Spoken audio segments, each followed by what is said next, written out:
Друзья, всем привет! Сегодня у нас на обзоре автомобиль, который метит в конкуренты Xiaomi SU7. Это Geely Galaxy TT. Geely собрала в одном автомобиле сразу несколько вещей. Спортивная подвеска, очень быстрая зарядка, мощные электромоторы, продвинутый автопилот. Ну и, конечно, про повседневную жизнь они тоже не забыли. И ценник они обещают очень вкусный, между прочим. А вот получилось ли у них это сделать, мы сегодня узнаем.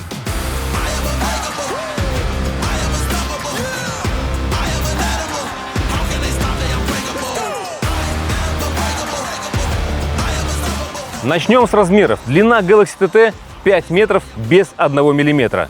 Ширина 1,92 м. Высота 1,48 м, а колесная база 2,92 м. Сейчас только что мы посетили презентацию этого автомобиля. Так вот, они называют концепцию его Tailored to the Wind, то есть подогнанный под ветер. Передняя часть здесь очень низкая, капот длинный, крыша плавно уходит назад, ручки дверей полуутопленные. Сзади установлен активный спойлер. Он автоматически меняет положение в зависимости от скорости. Максимальный угол 22,5 градуса, а заявленная максимальная дополнительная прижимная сила до 508 ньютонов. На низкой скорости спойлер убирается, чтобы не создавать дополнительного сопротивления ветру, а на высокой поднимается и работает уже как настоящий аэродинамический элемент. Вообще у TT много элементов, которые должны создавать ощущение дорогого автомобиля. Например, вот эти вот фонари выглядят, как они заявляют, звездное небо. В ночи должно смотреться особенно красиво. А различные округленные элементы экстерьера и интерьера должны перекликаться между собой. Но есть нюанс. Вот это что такое? Почему везде все округленное, а это прям квадратное? Ну это как-то прям, ну вот взяли и отрыгнули. Не, мне не нравится, переделывайте. Вентиляция, массаж, подогрев сидений, подогрев руля даже в базе есть. Регулировка сидения обильная, а массаж на честные 6 баллов. Есть также разъем для крепежа, который вы сами знаете откуда взят. Также есть магнитики, вот сюда вот можно присобачить. Отдельный плюс – это физические кнопки. И вот такая шайба. Шайба, между прочим, настраиваемая. Вы можете сделать переключение музыки, кондиционер, также ambient подсветку поменять и тому подобное. Плюс, кстати, к кондиционеру, что есть ароматизаторы, вот такие вот 3 флакончика. Зарядка на 50 Вт с обдувом. Подстаканники неутапливаемые, но с упорами. Подлокотник у нас не глубокий, потому что там, ребята, находится холодильник. Холодильник простой, без наворотов, на 6 литров. Но это не просто холодильник, а термобокс, потому что есть настройка от минус 6 до плюс 50. Шторку не занесли, но можно заколхозить. Подлокотник царский, можно бросить 2 телефона и мелочь кинуть. Сиденья раскладываются в пропорции 60/40. Ну и про хлястики не забыли. А я нахожусь в салоне Ультра, и что мы здесь видим? То, что есть столик для пассажира с правой стороны, есть подогрев, вентиляция, массаж, есть электрорегулировка, но опять же для пассажира с правой стороны. Алькантара у нас идет по потолку, и мы видим карбоновые различные вставки. С практичностью здесь неожиданно все хорошо. Спереди находится огромный 110-литровый багажник, причем он водонепроницаемый, выдерживает нагрузку 25 килограмм. Несмотря на то, что Ультра полноприводная, под капотом они также оставили пространство для того, чтобы перевозить различные вещи. Перед передним пассажиром есть 12-литровый ящик. Обратите внимание, как он открывается. Здесь есть как плюсы, так и минусы. На презентации сегодня нам показывали, что это больше не ваш перчаточный ящик, а это теперь дамская косметичка. Плюс заключается в том, что у вас ничего не вывалится оттуда, да? Он выполнен в форме такого ящика. А минус, вот с такими ногами открыть его до конца не получится. Это еще не все. Под задним креслом находится скрытый ящик на 8,5 литров. Так, сейчас мы едем на автопилоте. Полосу держит очень хорошо, уверенно. Заходим в поворот. У меня выставлено 60. 60, так и едем. Все, крутой поворот. А сейчас будет еще круче поворот. И что он нам выдаст? Давайте посмотрим. До 50 он скинул, до 48, до 47. Полосу держит уверенно.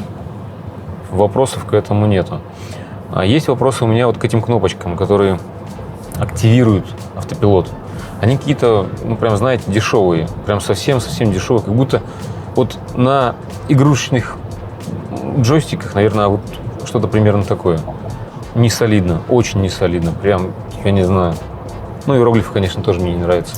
Дальше, по посадке здесь, в принципе, вопросов нету. Более-менее комфортно. Не люкс, конечно. Ну и сам автомобиль у нас, конечно же, не класса комфорт плюс. Вы знаете, вот здесь сверху руку положить на подоконник, подлокотник удобно. Здесь пенка хорошая, мягкая. Здесь тоже в таком положении тоже удобно ехать. Приборная панель сочная, яркая, информативная. То же самое касается проекционного дисплея. Он хороший, в очках, без очков. Все его прекрасно видно, ничего не мешает. Ну и центральный экран, естественно, тоже. Информативный, вся информация передается. Отлично, здесь замечаний нету. Полочки, обратите внимание, да, вот мы сейчас едем, очень удобно, телефоны расположены, вся информация здесь, все у вас здесь лежит. Снизу большая полка, опять же удобно, комфортно. Что мне не нравится, ну, наверное, то, что вот все-таки вот такие пластиковые детали, они, конечно же, портят впечатление об автомобиле. Но автомобиль стоит там до 200 тысяч юаней.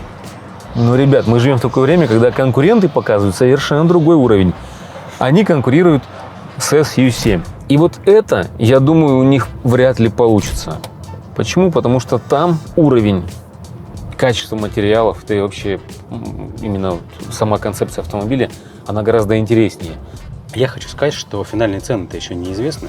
Цены сейчас предварительные, и поэтому, возможно, если они сделают стоимость полноприводной версии дешевле 200 тысяч юаней, ну, в районе 180, тогда да, продаж будет много. А если оставят на уровне 210, то нет. Управляемость здесь хорошая, автомобиль кренит не сильно, то есть можно в шашечки поиграть вот таким образом, но он не такой спортивный, как они заявили. Да, вот даже в спорт-режиме, вот я здесь ставлю, да, спорт-режим, даже в этом случае его валит. Не сильно, но валит. До спорт-седанов, конечно, ему немного далековато. Немного далековато.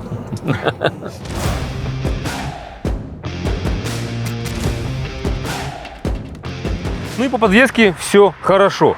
Спереди полностью алюминиевая двухрычажка, сзади многорычажка. Есть гидравлические сайлент-блоки, адаптивные амортизаторы FSD и система CCD с искусственным интеллектом. Причем в разработке и настройке автомобиля принимали участие специалисты Lotus. Да, именно Lotus. Они использовали глобальную инженерную базу для создания этого автомобиля и задействовали инженеров и из Швейцарии, и из Германии, и, собственно, из Volvo. И здесь есть одна очень важная цифра. Распределение массы между осями заявлено как 50/50, потому что идеальная развесовка помогает себя хорошо вести в разгонах, поворотах и торможении. По подвеске она жесткая. Вот опять же, автомобиль не настолько спортивный, да, не настолько спортивная подвеска, но она жесткая для вот своего вот этого класса. И это при том, что подвеска сама по себе хорошая. И вот даже регулировки не помогают сделать ее более мягкой, такой, как мы хотели. Колеса мы здесь спустили. Они изначально у нас были там 3 бара. Мы спустили до 2,5 баров, хотя заявленное давление на шильдике 2,9. Как тебе ощущается сзади подвеска, Антон? Тоже жестковатый. Тоже ощущается жестковатый. А вот когда мы спустили до 2,5, тогда стало хорошо. Я вообще хочу сказать, что, может быть, подвеска здесь такая, потому что ее настраивали инженеры Lotus. Они привыкли, что она должна быть жесткой. Может быть, поэтому... Спортивный такой, да? Спортивный, да. Сейчас еду, все люки ловлю, смотри. Ну, я вот чувствую все стыки. Обзор здесь хороший, стойки маленькие, не загораживают ничего. А вот зеркала сами маловатые. Они безрамочные, конечно, но вот, знаете, какие-то они прям совсем миниатюрненькие такие. Хотелось бы все-таки для 5-метрового автомобиля зеркала немного побольше. Galaxy TT существует с задним приводом и полным приводом. Заднеприводная версия получила электромотор мощностью 245 кВт. Это примерно 333 лошадиные силы. Разгон до сотни 6,5 секунд. Но есть версия Ультра, 2 электромотора. 425 кВт суммарной мощности, это примерно 578 лошадиных сил. От 0 до 100 всего 3,8 секунды. Максимальная скорость 210 км в час. А если хочется немножечко развлечься, есть кнопка Boost. Нажимаете ее, система переходит в максимальный режим отдачи, на экране появляется обратный отсчет, меняется звуковое сопровождение и подсветка. А по тормозам все очень интересно. Вентилируемые диски как спереди, так и сзади.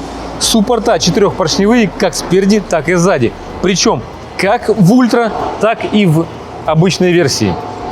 Резина в Ультре более премиальная. Goodyear, там стоит GT. Но есть гораздо более интересная техническая особенность.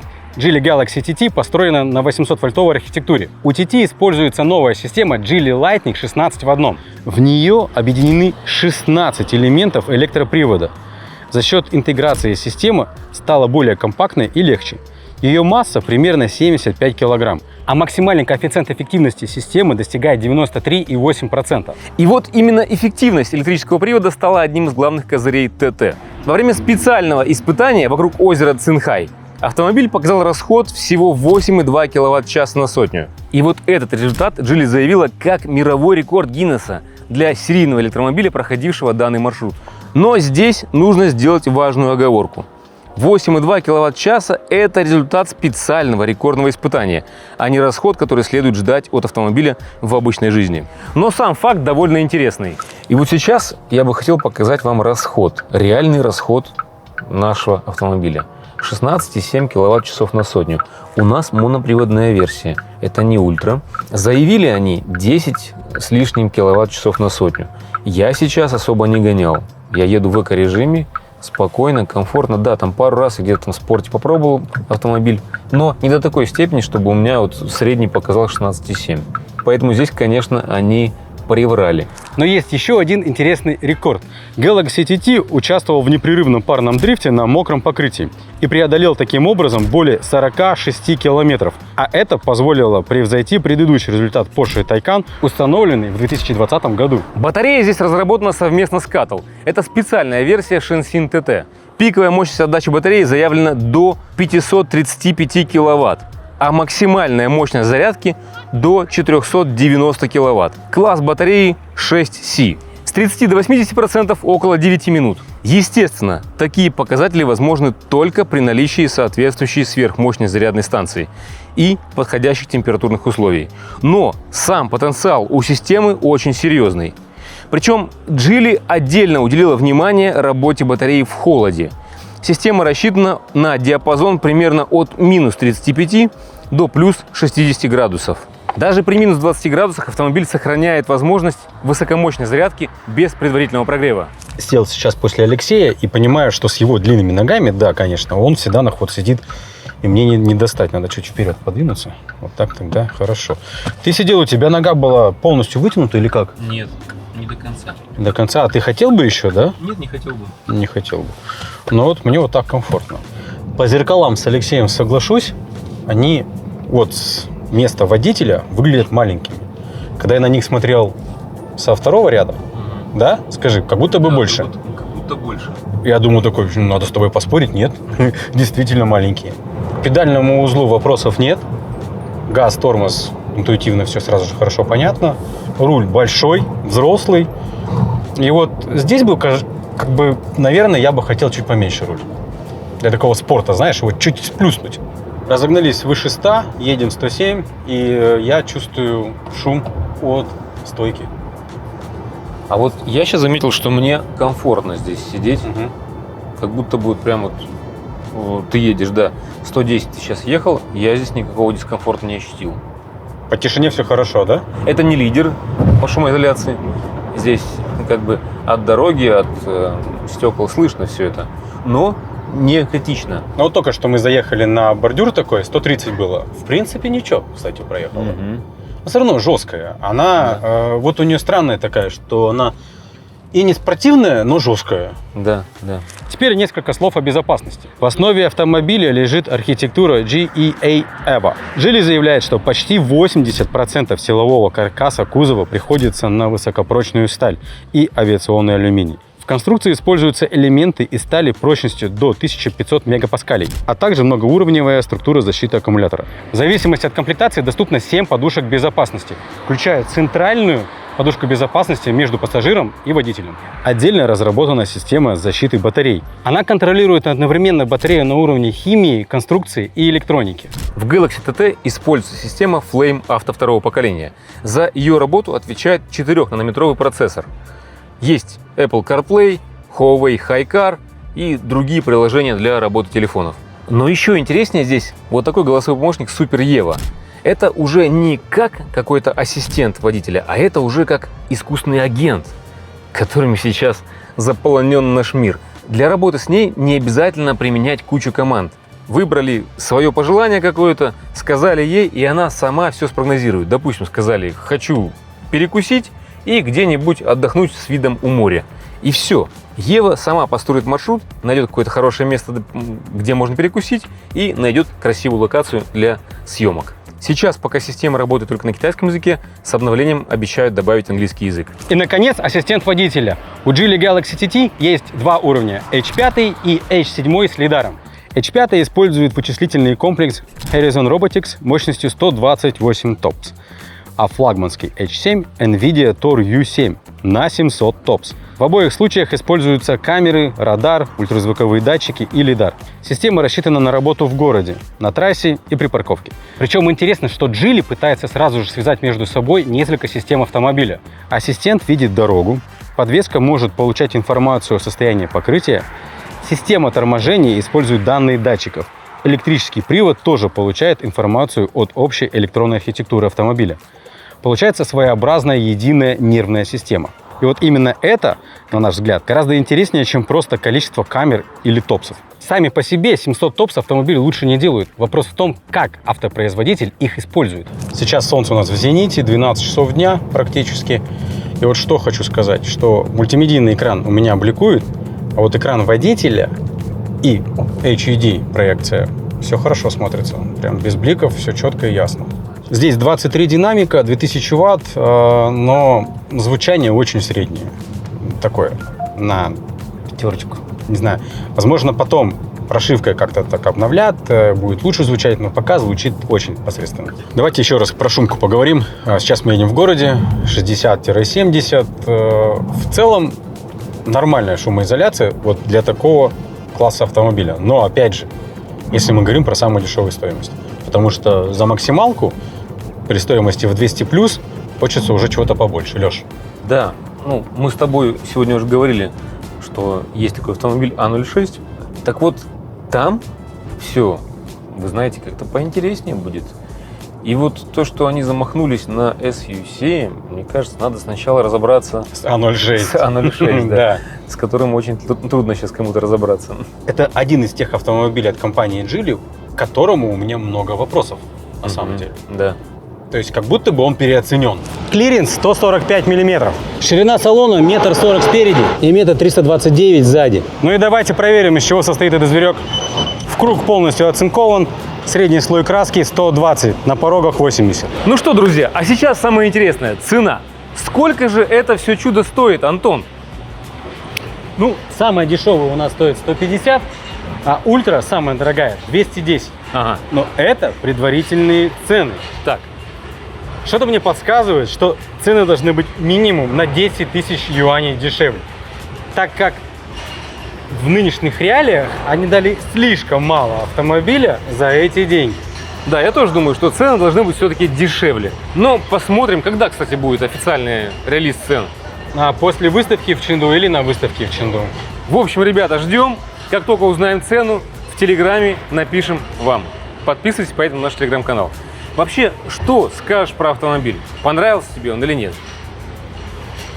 Очень смешанные чувства. Очень смешанные, потому что мы не знаем финальную цену. Да, потому что мы не знаем финальную цену, потому что я не понимаю, какие будут доп. Опции, будут ли какие-то еще фишечки дополнительные после релиза. Может, подарков там накидают. Что мне не понравилось, то что этот автомобиль, он конкретно ультра, в ней странное распределение опций по комфортности. То есть подразумевает, как будто бы, что ты возишь 3 человека, а 4-го ты никогда не возишь. Либо ты вот там тещу посадил в самое нелюбимое место страдать. Если у тебя 4 человека в семье, то один будет обделенный. Да. И, конечно, ему будет обидно. Очень странно. Вообще, автомобиль получился красивый. Особенно в этом цвете, ребят, это просто вот что такое. И с салоном с красным. Красный с синим сочетание великолепное просто. Как мы сказали в начале ролика, автомобиль был предназначен конкуренты Xiaomi SU7. Как ты считаешь, конкурентен ему или нет? За 190 очень сильный конкурент, за 200 так себе, 210 уже нет. Уже как будто бы нет. Уже как будто бы нет. Хотя SU7 Max полноприводная стоит 300 тысяч юаней. Поэтому даже если это будет 210, поэтому для кого-то это будет серьезное подспорье. Ну да, на сегодняшний день SU7 из седанов один из самых красивых автомобилей. Поэтому, конечно же, вот этот вот красавчик, он составит конкуренцию тоже какую-то. Следующий конкурент этому автомобилю, или он, это Zeekr 007. Как считаешь? Да. Здесь. Конкурент по седьмому, да. Так, давай еще мы, знаешь, какой автомобиль рассмотрим? Lincoln Co. Z10. За 10-й визуально вообще по-другому смотрится. Для других чувств, для других эмоций. Как будто бы вот, ну... Вот этот посимпатичнее. На мой взгляд. На мой вкус и взгляд. цвет. Да. Ну и давай вернемся к тому, с чего мы с тобой изначально начинали. Ты, когда мы ехали, сказал, зачем они выпустили его, когда есть E8. Вот сейчас, покатавшись на автомобиле, что скажешь? E8 или все-таки? Зачем они его выпустили, Это. если есть E8? Также и остался при том же мнении. Мне там было более комфортно, я ощущал в том автомобиле себя более статусным и тому подобное. Да, ребят, E8 классный, красивый получился автомобиль. Если не видели, хотел сказать, посмотрите. У нас Да. еще нет на канале его. Напишите в комментариях. Не Не будет, да? В общем, не будет этого. Просто знаете, что Вот. E8 прикольный аппарат, он сейчас есть на рынке БУ, можно взять его чуть-чуть пробежным за адекватные деньги. В общем, пишите в комментариях, нам интересно ваше мнение, что вы скажете. Подписывайтесь на наши все соцсети, жамкайте колокольчик, ставьте сердечко, комментарии пишите. Ну а с вами была компания Panda Way из Китая. Будьте с нами, и у вас все будет хорошо. Пока!